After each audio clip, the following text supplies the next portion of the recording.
You got people like this around you. Country's full of them now. People walking around all day long, every minute of the day, worried about everything. Worried about the air, worried about the water, worried about the soil. Worried about insecticides, pesticides, food additives, carcinogens. Worried about radon gas, worried about asbestos. Worried about saving endangered species. Let me tell you about endangered species, all right? Saving endangered species is just one more arrogant attempt by humans to control nature. It's arrogant meddling. It's what got us in trouble in the first place. Doesn't anybody understand that? Interfering with nature. Over 90%, way over 90% of all the species that have ever lived on this planet, are gone. They're extinct. We didn't kill them all. They just disappeared. That's what nature does. They disappear these days at the rate of 25 a day. And I mean regardless of our behavior. Irrespective of how we act on this planet, 25 species that were here today will be gone tomorrow. Let them go gracefully.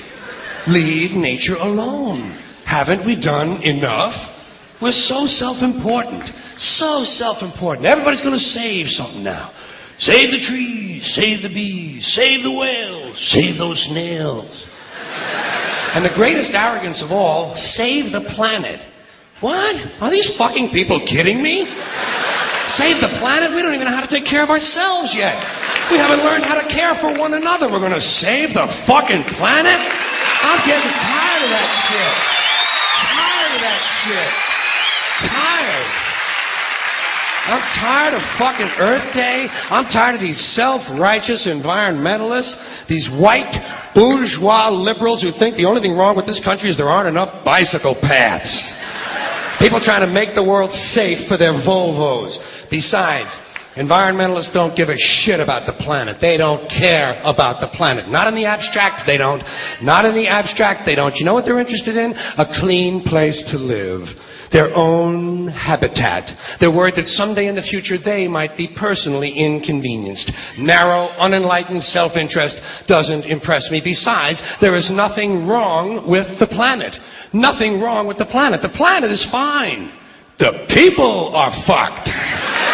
Difference. The planet is fine.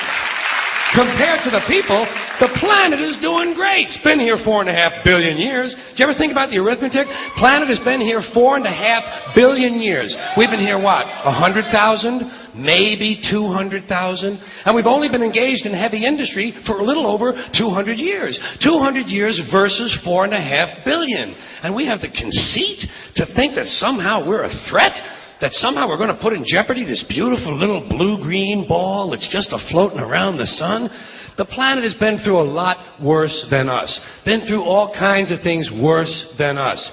Been through earthquakes, volcanoes, plate tectonics, continental drift, solar flares, sunspots, magnetic storms, the magnetic reversal of the poles, hundreds of thousands of years of bombardment by comets and asteroids and meteors, worldwide floods, tidal waves, worldwide fires, erosion, cosmic rays, recurring ice ages, and we think some plastic bags and some aluminum cans are going to make a difference?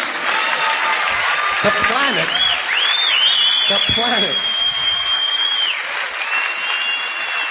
planet isn't going anywhere. We are. We're going away. Pack your shit, folks. We're going away. And we won't leave much of a trace either. Thank God for that. Maybe a little styrofoam. Maybe. Little styrofoam. Planet will be here and we'll be long gone. Just another failed mutation. Just another closed-end biological mistake. An evolutionary cul-de-sac. The planet will shake us off like a bad case of fleas. A surface nuisance. You want to know how the planet's doing?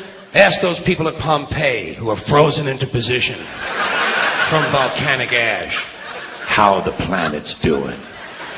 Want to know if the planet's all right? Ask those people in Mexico City or Armenia or 100 other places buried under thousands of tons of earthquake rubble if they feel like a threat to the planet this week. How about those people in Kilauea, Hawaii who build their homes right next to an active volcano and then wonder why they have lava in the living room?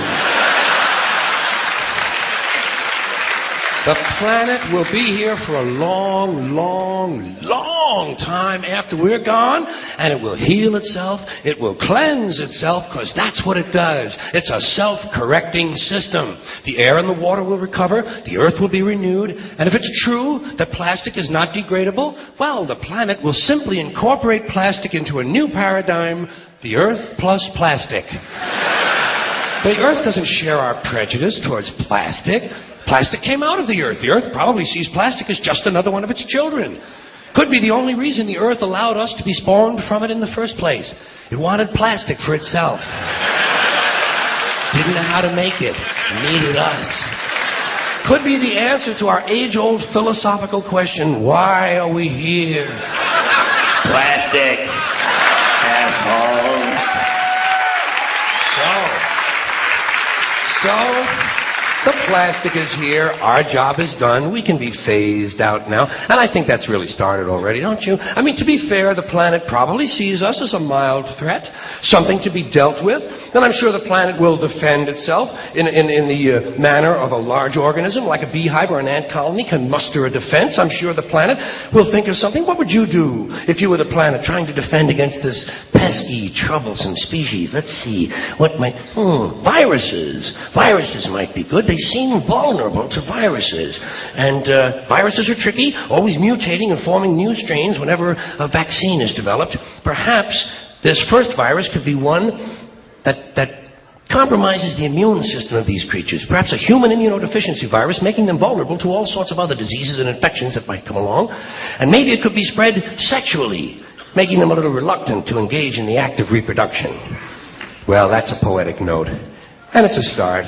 And I can dream, can't I?